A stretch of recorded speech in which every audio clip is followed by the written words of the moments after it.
Well, dear everyone, welcome again to our discussion table hosted by M2 Advisory.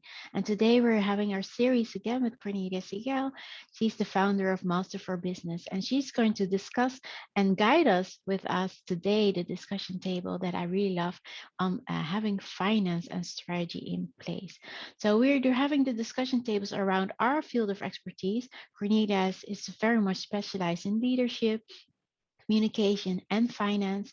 And my specialty is strategy, finance, risk management, and also holistic approach within your organization. So we're going to merge all these discussions and all these elements today, and we're going to focus on profitability.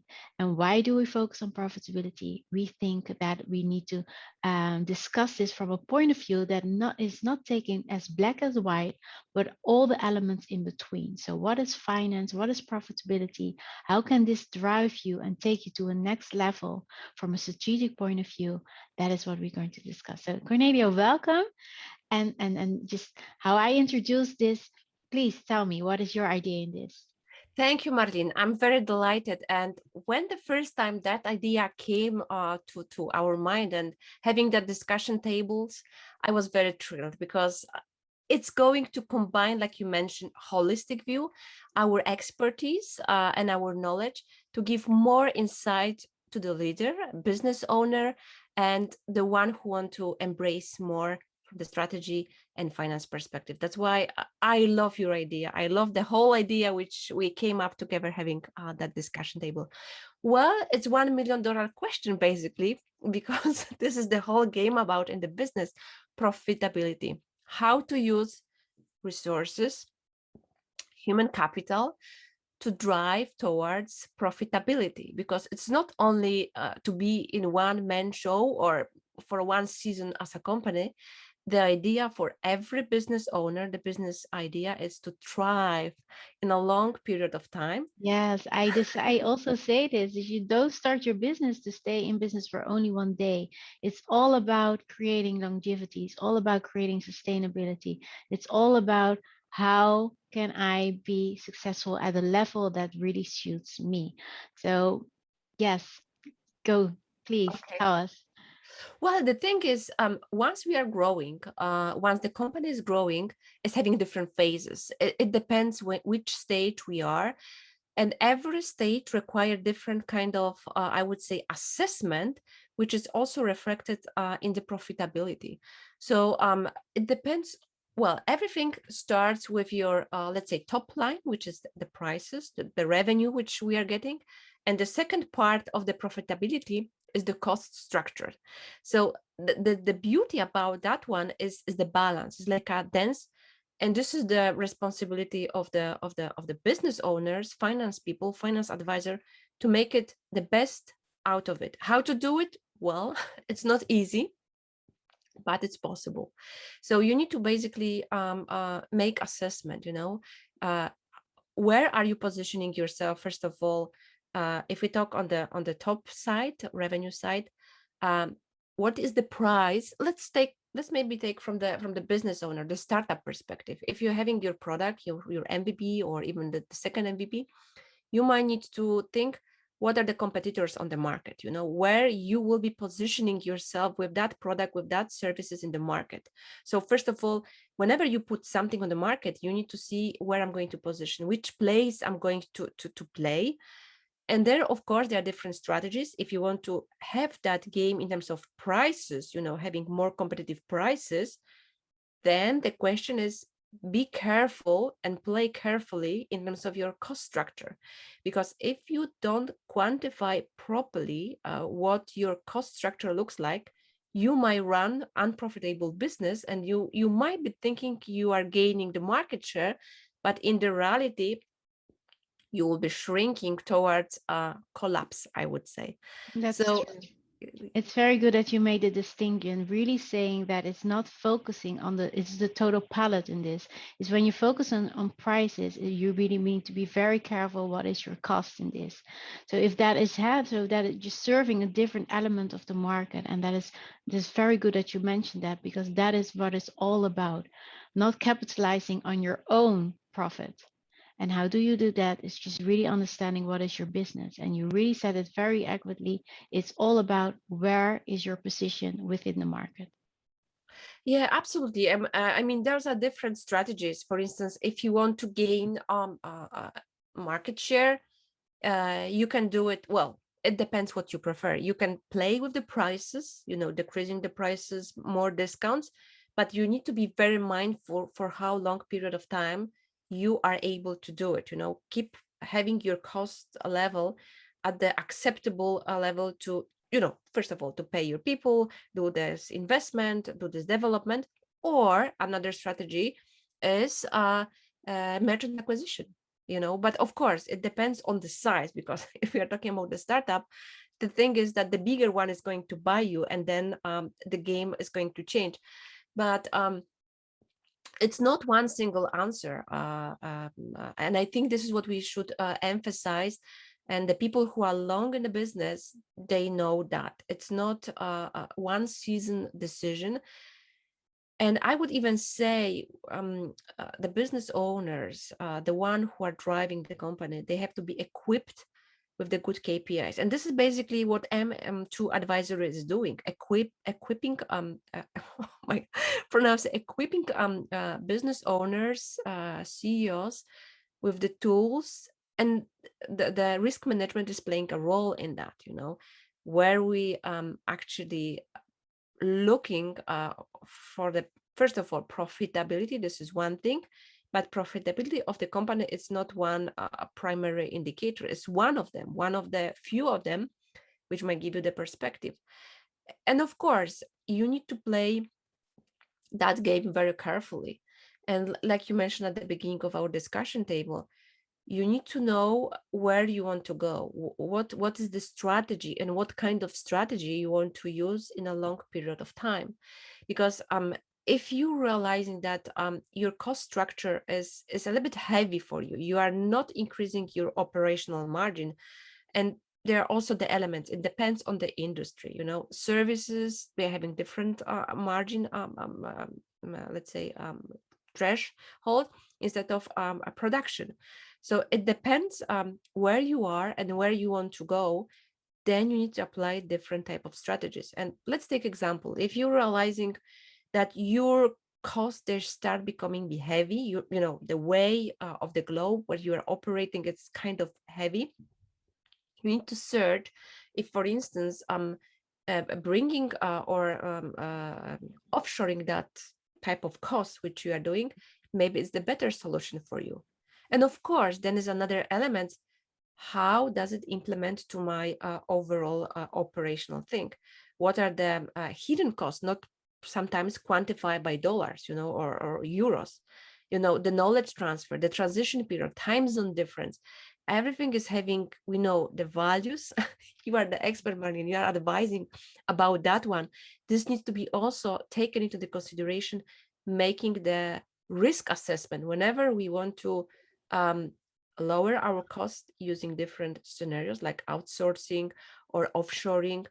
Then of course it's towards the margin, but then the decision and the assessment should be done very carefully. And then this is another thing which we discussed in our previous our discussion tables, about the transparency, what we want to achieve in a long period of time. And sometimes what is required as well, restructuring, the organization, because the way how we do, let's say, the business from the logistic point of view doesn't make any sense. Right now, majority of the companies, they need to digitalize, be online, putting a lot of platforms, not even mentioning about the security, cyber attack, stuff like this. That's a total different ball game, but I really love how you powerfully mention all these elements that just have taken it from a macroeconomic perspective, because it all starts with that. If you understand the trends, that those are impacting your business, your operations in this, and then translate that within your product, your services, and the prices that you're going to give, because that is all reflected within your profitability. If we discuss in the beginning saying, well, it's not as black and white as it is, this is the black and white version. It's all about having what is happening from a macroeconomic perspective, um, translated within your organization, and what is your profitability when you respond to that. But then the gray area that we would love to discuss, that we like to discuss even also within this discussion table, you mentioned it, is all about what is the leadership that is reacting to this? How do we communicate about this? What is risk management? How is risk management embedded in such a way that we understand that we need to reserve capital for this? Those are the gray elements, and you really articulated that very well. And I would love to hear your thoughts more about how you think that risk management is also very critical in understanding that your profitability for a longer period is correlated. Because that is, like you said, I describe it in my book, but I would love to hear how you interpreted that when I discussed it in my book and also in previous discussions. Yeah, I love that book very much, because it's touching 5 elements, basically very 5 key elements which the business owners should look. And what I also experience, and sometimes it's also happening to me. That's why very important is to step back and observe the macroeconomic, like you mentioned, because this observation, this step back, sometimes if you're running your business, or if you are in this operational mode or flow, you might miss something which the market is already sending you the signals. And when you observe the market, you realize that your competitors, they're ahead of the game, and they already having the better solution, the better service than you do, because you focus too much in your operational part. And then it's once again, like in your book, which you mentioned, your core values. So what is my mission and vision in that sense? But constantly, or sporadically, oh my gosh, do this reflection, where I am right now in terms of like a benchmark, to see where I'm standing right now. Do I missing something? What is the new trend? Sure. What the competitors are doing. And the good way, that's why I'm very fascinated working with the startup and entrepreneurs, is because this is like a barometer for me to see what's going on. And the beauty about that is they can quickly pivot it, they can quickly respond to the market, which might be a little bit time consuming and time lagging, I would say, for the bigger organization. And you asked me how I see the risk management. Absolutely key. Uh, uh, well, the thing is, people, they might be overwhelmed with that. That's why we have a consultant, we have an advisory who might support us. But our spin, our message from my side would be: pay attention what you are delivering, pay attention for your cost, make SWOT analysis, very simple tool, which you can also use it on a It's daily very basis. effective. Yes. Yeah, very simple. This is basically, when I learned it in my university SWOT, I said, okay, it's something which you can learn in the university. But no, you even into your personal development, you can also apply SWOT analysis as a leader. A little bit side note on that. And that tool, you can nicely implement it for your business. And like we discussed a few minutes ago, the costs which are not really quantified right now by dollars, but in a time they might hit you with a bigger investment. Like I said, transition, knowledge transition, process transition, time zone differences. So it's a key. Basically, it's like a barometer, and everything is all about the KPIs and understanding the numbers. And the thing is, the more you put the fresh look on it, then you might see the correlation. Because the thing is, majority of the stuff you can see through the numbers, you can see it. But the beauty about the finance is we can um, adjust our hypothesis, which we see, talking more frequently with the organization itself. This is what I highly recommend people to be open, and finance people to go and talk to the entrepreneurs, to the business owner, to people in the organization, to find out, to brighten our spectrum of feedback, expertise, uh, which is going to play in our favor. Of course, we need to be mindful, not be overwhelmed, but seek what's going on in the micro scale to be able to react in our micro scale, in the organization, and see if the changes are needed, organize or in terms of organization, in terms of cost structure. And the next question is prices, yeah, because sometimes Yes. we might think increasing the price, this is the best way, but it depends. The question is, it depends how market will react, because if the competition will come with the better cost structure, or even with a smarter solution, well, our strategy is not going to be perceived well in that sense. Yeah. That is so beautiful that you said it, and very powerful that you mentioned it, is that because that is all has to do with how you understand your business data.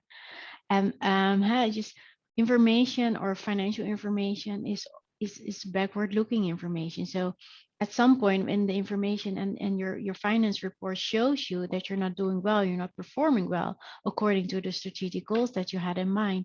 That means that if you would look at your market and see that your competitors are doing better, it also has an introspective point of view. And you really said that very well, is the strategy that we had in mind is working in this. And to my opinion, all has to do with how did you build on, how efficient is your process flow in this. Because if you increase your prices and you still have an inefficient process flow, you will still lose money in this. And this is really very black and white saying this, that is really losing money.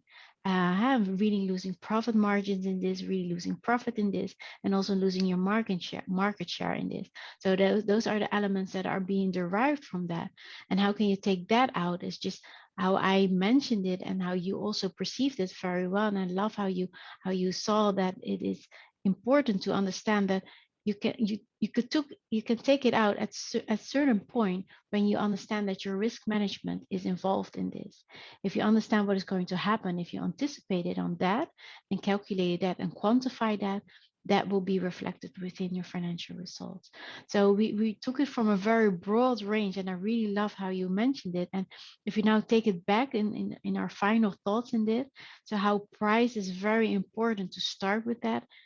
We said it's important to understand your product, understand your service, but price, how do people come to a reasonable price that is within, reflects their strategy, reflect their mission, reflect their position within the market? How do you think that price can be defined in such a way that people still can be profitable? Well, behind the price, it's also the value which the product is offering. So whenever you put your product, whenever you put your price, this needs to have a dedicated market. So whenever you start seeing the signals, and this is what I'm always saying, your customer, they are going to give you enough signal to react. So of course, you will be having a clients who will be always complaining, it's too expensive, but you need to look on the whole sample. If the majority of them, they start saying, no, then this is something which should ring a bell. If there's a lot of compliance, look also on your customer service. For me personally, if I'm like an individual buyer, having something with the product or service, the customer service is good reflection for me how the organization is performing. So, well, even if your product is going to have some flaws or some issues, once you quickly sort this out with your customer service, you will be coming back once again because you have been treated the way how it should be. But imagine yourself in the situation when you bought something, it was broken, whatever, the whole process, it was nightmare, especially if you pay a lot of the price for that product or services. Then you will never ever get back to that company. And losing the trust is most expensive thing. So really pay attention carefully. And I'm not going to answer on that question if the price is good or bad. pay close attention to your clients and to your markets, and then simultaneously keep controlling your cost, because once you're having your cost under control, then it's better to do the movement in terms of price up or down. So that will be my final recommendation from my experience and from my point of view. I love it because it is totally within my thinking, within my mythology. You said customer, I had a customer services is the customer experience. The customer experience is telling you to what extent is your product being perceived as being valued for the price that you're giving. And if there are complaints, that is obviously not what people are what they expected. So you really need to take that very much into close consideration. And if it's worse, the strategic risk, and then that also reflected within your financial risk, that people are complaining and giving you bad reputation within the market. Those are elements that you need to take into consideration. That's why I really advocate, and you also are very much within that, the holistic approach, understanding what happens when customers are complaining. What does this with your customer value, or how do you develop this and create another blueprint for profits in this? And then it will be reflected within your financial results. And if you have your risk management in place, you can establish more and create a sustainable solution and create longevity to stay longer in business, as we said in the beginning, not only for one day, but just for a longer period in time. So I really love the discussion, how we had it today. I really love your input in this, your powerful mindset that we brought from a financial point of view. Also with taking the strategies into consideration, what is profitable, what is not, and how will this be perceived from a customer perspective, and then totally integrated this with how risk management can help you to sustain and thrive your business. So I really love that. Thank you for your contribution. I would love to have you in my discussion table next week again. And I really look forward. So please follow us on YouTube, on our YouTube channels. We will be bringing you much more discussion tables. Thank you. Thank you.